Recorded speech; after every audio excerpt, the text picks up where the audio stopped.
C'est un projet qui n'a pas du tout fait l'unanimité. Pourtant, il y a 40 ans, sortait de terre la tour aux figures de Jean Dubuffet, que l'on peut apprécier à Issy-les-Moulineaux.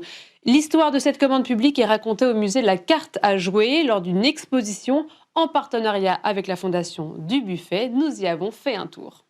À Issy-les-Moulineaux, il y a 40 ans, a été prise la décision d'installer la tour aux figures de Jean Dubuffet.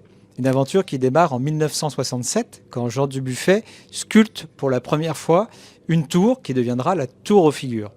Et après, il faut attendre 1983 pour que Jack Lang, ministre de la Culture, en rencontrant Jean Dubuffet, lui demande de réaliser la tour aux figures comme une sculpture monumentale qui va faire 24 mètres de haut. Alors que s'est-il passé entre-temps?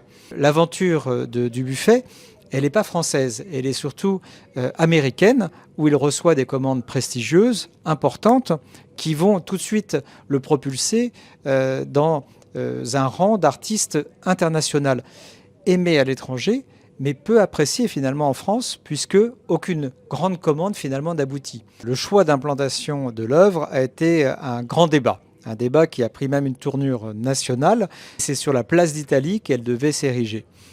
Mais en réalité, face à l'hostilité justement des riverains, à l'hostilité de certaines associations, le maire de Paris, à l'époque Jacques Chirac, recule sur cette installation. C'est sur une butte qui fait partie du grand domaine de Saint-Cloud, domaine national, où l'on imagine, qu'on imagine 100 riverains, que la tour est envisagée. Or, le maire de Saint-Cloud, M. Fourcade, s'oppose à l'érection de la tour aux figures.